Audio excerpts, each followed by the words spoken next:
Diddy has reportedly been hospitalized after an injury in prison, with rumors suggesting it was part of a planned escape. He was transported in the middle of the night due to a medical emergency. Just 3 days prior, leaked audio emerged showing Diddy allegedly planning an escape.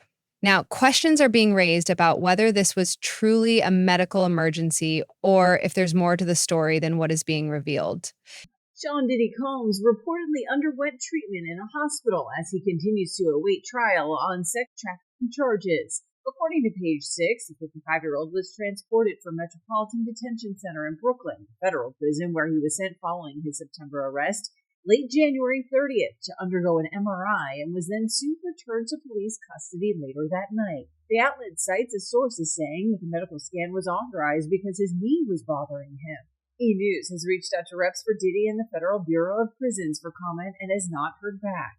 The Grammy winner's attorney, Mark Agnafilo, tells TMZ, quote, "I cannot comment on anything related to prisoner movements.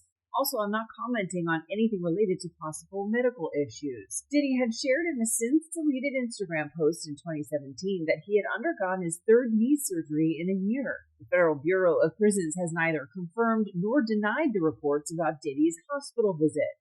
A spokesperson for the government agency tells the New York Post, quote, "For privacy, safety, and security reasons, we do not comment on the conditions of confinement for anyone in our custody to include medical status or medical trips." The hospital visit allegedly took place hours after federal prosecutors filed a new criminal indictment against the rap mogul, accusing him of coercing 2 additional women into commercial sex acts.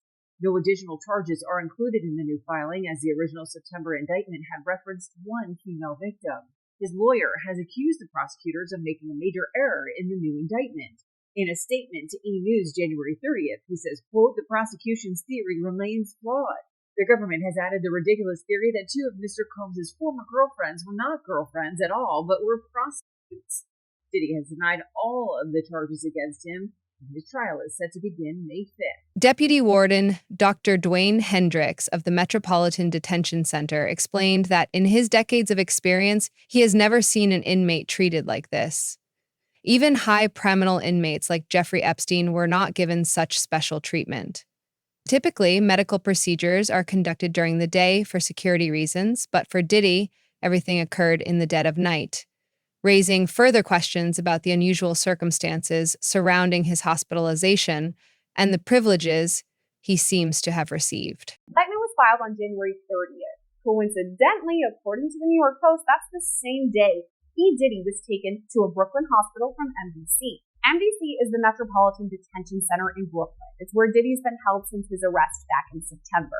His team has tried multiple times for bail, but it's always been denied.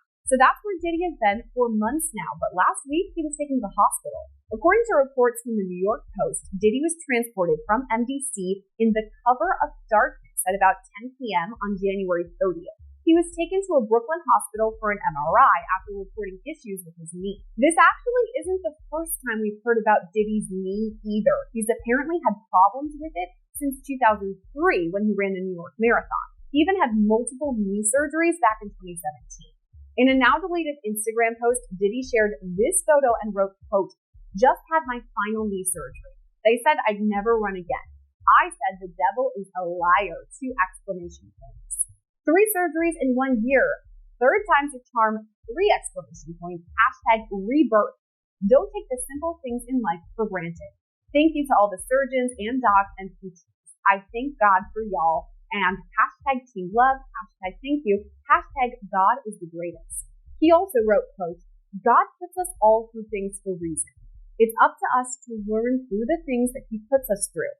Sometimes you have to go through the pain to get to the joy. This journey has brought me closer to God, closer to my family, and most importantly, closer to myself, as this has been God's will." So apparently Diddy's knee has been bothering him recently, so he reported it. At some point, it was decided that he needed medical care outside of the jail, so he was taken to a Brooklyn hospital.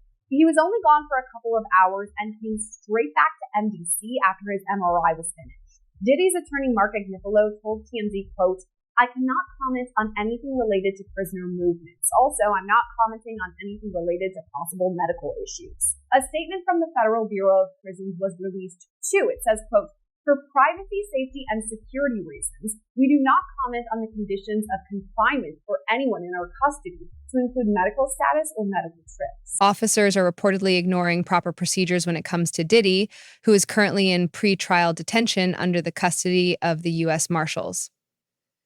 Diddy has been attempting to secure his release for months, even offering $50 million in bail, but has had no success. Now, there are suspicions that he might be manipulating the situation, using a medical issue as a way to get himself out. The unusual treatment and circumstances surrounding his case are raising serious questions. This particular process was a little bit different because, as you know, most doctors' offices and most folks that do MRIs and X-rays and things of that nature, they're on a normal work schedule, between, the normal business hours of maybe 10 o'clock and maybe 6 p.m. So in that case, this was a little bit different, getting him outside the facility in the late evening hours to do just, possibly a basic MRI. Yeah, I was thinking about the timelines too, because I don't ever recall going to the doctor at 10 p.m. at night. As you said, it's usually 9 to 5, 10 to 6 kind of vibes. But for P. Diddy, I can kind of understand why it was at 10 p.m.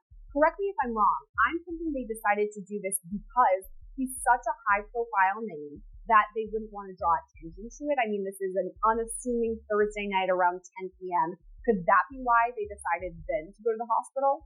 Yes, and also, for a couple of reasons, staff, many correctional agencies are short-staffed, so when you're taking someone out with this high-profile person, such as P. Diddy, just the nature of who he is going to cause a serious security concern because you're going to need to be able to stave off, onlookers, fans, media, and the like. And then you also got to think about the security of the hospital and their operations. People there to try to get better, and families there to visit their loved ones. And the last thing you need is somewhat, a chaotic environment that's causing concern with security. And also,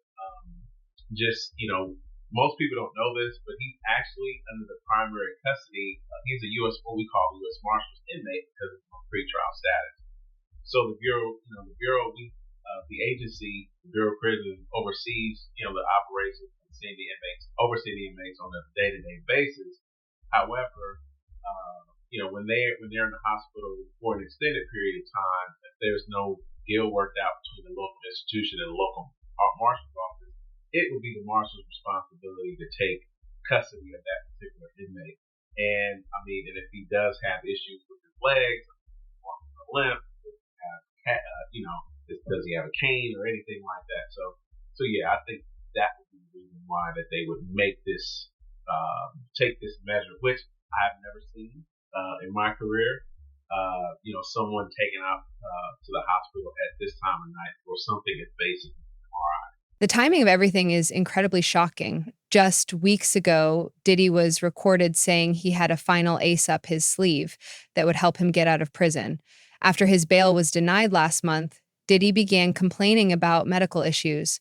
First, he reportedly starved himself deliberately, then cited mental health concerns and depression. This raises serious doubts. Was all of this a calculated strategy to manipulate the system and get himself released? Or is there more to the story? The circumstances continue to raise suspicion. Sean Combs, aka Puff Daddy, P. Diddy, Diddy, CD, Love, the defendant, and others, known and unknown, were members and associates of a criminal organization, the Combs Enterprise, or the Enterprise. Members and associates of the Combs Enterprise engaged in and attempted to engage in, among other activities, sex trafficking, forced labor, interstate transportation for purposes of prostitution, coercion, and enticement to engage in prostitution, narcotics offenses, kidnapping, arson, bribery, and obstruction of justice. This new indictment also ups the number of victims. At first, only one victim was listed in the indictment, which some believe is Diddy's ex-girlfriend and the first person to file civil suit against him, Cassandra Ventura. An updated portion of the superseding indictment reads, quote, Combs and other members and associates of the Combs Enterprise wielded the power and prestige of Combs' role at the Combs business to intimidate, threaten, and lure female victims into Combs' orbit, often under the pretense of a romantic relationship. Combs then used force, threats of force, and coercion to cause victims, including but not limited to 3 female victims, victim 1, victim 2, and victim 3, to engage in commercial sex acts. Diddy has been caught attempting to contact and threaten witnesses. A call to his son, Christian Combs, where he allegedly asked him to hide evidence, reveals that Diddy may be executing a deliberate plan. And just do the I told you to do. And don't forget about the list. Make sure that shit is fucking signed. Alright. Good. So tell me, what's been going on? How the girls doing? How's Quincy doing? They good. Quincy, he been filming a lot. Hey, yo, don't tell me that he's out here filming for that vlog show, what the fuck it's called. Yeah, I guess so. He do got us in it too. Yo, y'all motherfuckers stupid? Y'all understand the definition of lay low? This nigga got a fucking TV show while I'm dealing with this shit. Y'all need to just stay out the fucking press. No cameras, no nothing. Don't entertain nothing. Don't take pictures. Don't sign autographs. Just stay in the fucking house. Not me though, Pop. I do be in the crib. Everybody else just be on different shit. Don't nobody want to listen to what I gotta say. But it's all good. I got motherfuckers cutting deals left and right trying to take me down. Nah, Pop. Everything gonna be alright. We gonna get you out. Oh, I know. Cause I got one more trick up my sleeve. And this one is gonna put everybody back in their seat. I can't wait to see the look on everybody's faces when this shit happens. What you mean, though, Bob? Don't even worry about it. Just do me a favor and vote for Harris. Alright? And don't be surprised when all my so-called friends do exactly that. Alright, now, did you complete everything that's on the letter?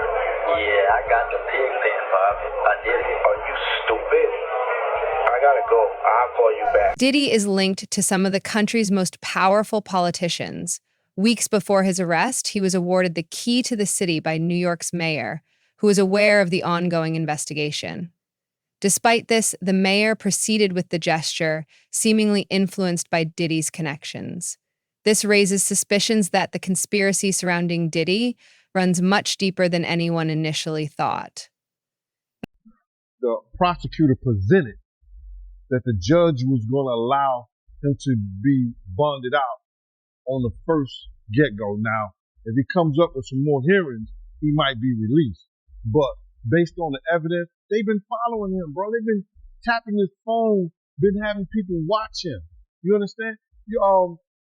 He been coming back and forth from New York, and he don't usually be coming back from New York. And somebody was telling me that, yo, listen here, yo, he trying to get witnesses. Remember when they released that first thing of Cassie, and I said that Diddy was trying to contact people for character witnesses, people for who he had problems with before, whatever like that, and trying to talk to them in the whole 9 yards. That's when they dropped that thing with Cassie. The Homeland Security had some agency or whatever like that that deals with that, dropped that thing on Cassie to show everybody, oh, y'all want to help him? Y'all, this is what y'all want to help? This is who y'all want to, say that he ain't never did nothing. This is what you want to put your brand on? And everybody started backing up. Everybody was talking about, yo, man, Cassie was a gold digger. Cassie was this, that, and the third. She loved it in the whole 9 yards. And then when they seen that, all his friends or so-called friends, went away. So him not having a bond is not surprising. He offered him $50 million, and they still did not. He should have waited to see what they was going to offer. Because if he got $50 million to get him and offer that, then they think like, yo, that's too little of a money. Judge Aaron Superin stated that Diddy poses a threat to witnesses and should not be released. Diddy's bail has been denied multiple times, and it's now believed he may fake a medical issue to secure his release. If Diddy undergoes a procedure or surgery, he could be moved to a treatment facility for recovery, potentially circumventing further detention. New details this morning in the sex trafficking case against Sean Diddy Combs. Prosecutors now claiming that from behind bars, Combs has been trying to reach out to victims and possible witnesses. And ABC's Phil Lipoff is here now with this story. Good morning, Phil. Good morning, Gio. Diddy's lawyers trying for a third time to get him out on bail, but this time, the prosecution telling the judge about attempts they say the rap mogul made from behind bars to influence everyone from potential jury to alleged victims. This morning, prosecutors leveling new accusations against Sean Diddy Combs, saying he poses a serious risk of danger even from behind bars as he awaits trial. In a court filing late Friday, prosecutors detailing the steps they say Combs is taking while locked up to reach out to prospective witnesses and influence public opinion to affect potential jurors. The accusations within the prosecution's motion to deny bail are very serious and will be considered very heavily by the judge, because the judge is going to want to ensure that he is not influencing witnesses and or contacting anyone to influence a trial in any way. Combs has pleaded not guilty to charges of racketeering, transportation to engage in prostitution, and sex trafficking. He denies any wrongdoing. The government now asking the judge not to grant Combs' third request for bail, in which the music mogul offers a $50 million bail package, citing new evidence and changed circumstances. Prosecutors pointing to recorded phone calls from jail. They say Combs asked family members to reach out to potential victims and witnesses, urging them to create narratives to influence a jury pool. Allegations that could land Combs in even more trouble. Diddy's jail calls can be used at trial if they are able to support the prosecution's case in chief. They can also provide grounds for additional criminal charges to be filed against him. All of this while a Hulu documentary is set to be released Monday. His name is Shine. Kid is nice. Called The Honorable Shine, about a young rapper who says he took the rap for a nightclub shooting involving Combs and then girlfriend Jennifer Lopez. Puffy got acquitted and he got 10 years. He was betrayed. I was absolutely set up to be the fall guy. Moses Shine Levy Barrow, now running for president of Belize, says he was betrayed by Combs. Amidst all of this, a new superseding indictment has been filed against Diddy, adding 2 new victims and 4 additional years to the original charges. The indictment alleges that Diddy hired prostitutes to live with him and transported them across state lines for trafficking purposes, further complicating his legal troubles. Get started with something that Diddy and his lawyers knew was coming down the pike eventually, and now it has happened. A new indictment, it's called a superseding indictment. It really replaces the original one that the federal prosecutors have filed against him. And the big headline here is that now they are saying there are 2 more victims, 2 more women that the feds are calling victims of Diddy and his criminal operation as they've laid it out in this indictment. Remember, before, all they had was victim 1. And we know through things that have been said in court that are connecting victim 1 to the videotaped beating of Cassie. So we know that victim 1 is Cassie. Victims 2 and 3, who have now been added in this new document, we don't know their identities, but the feds have described them, saying that they are women that Diddy transported for purposes of prostituting them.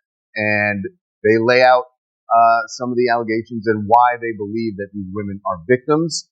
Diddy is telling a different story, has a different view of this, but first, what they said in the indictment, we want to get to that. Yeah, this is really a critical development because Diddy's lawyer has been harping on this case being built entirely around Cassie, who he had a relationship with, and he says the nature of that relationship may have been rocky, but it's not a crime.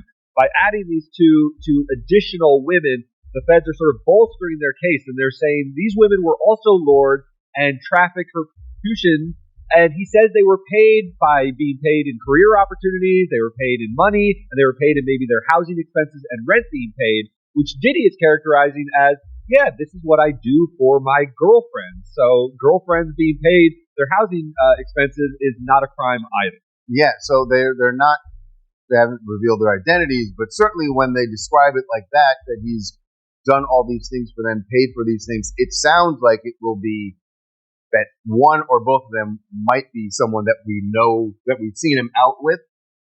because it certainly sounds like they're very close, but we don't know yet. The official response from Diddy's attorney, Mark Agnifilo, they said, the latest indictment contains no new offenses. Prosecution's theory remains flawed. The government has added the ridiculous theory that two of Mr. Combs' former girlfriends were not girlfriends at all, but were prostitutes. Mr. Combs is as committed as ever to fighting these charges and winning a trial. So there it is. His people are saying they're girlfriends, which means I do think we are going to figure out at some point we're going to hear who they are. And it sounds like they're probably going to. Reports suggest Diddy is desperate to escape prison, fearing for his life as inmates target him. Larry Levan, a former MDC inmate who now trains people on prison survival, has confirmed these concerns. Levan reveals that Diddy is reportedly refusing to eat, convinced someone is attempting to poison him. This is the same jail where Jeffrey Epstein died, and Diddy fears he could be the next victim. The alarming situation paints a grim picture of his current state of mind and safety behind bars.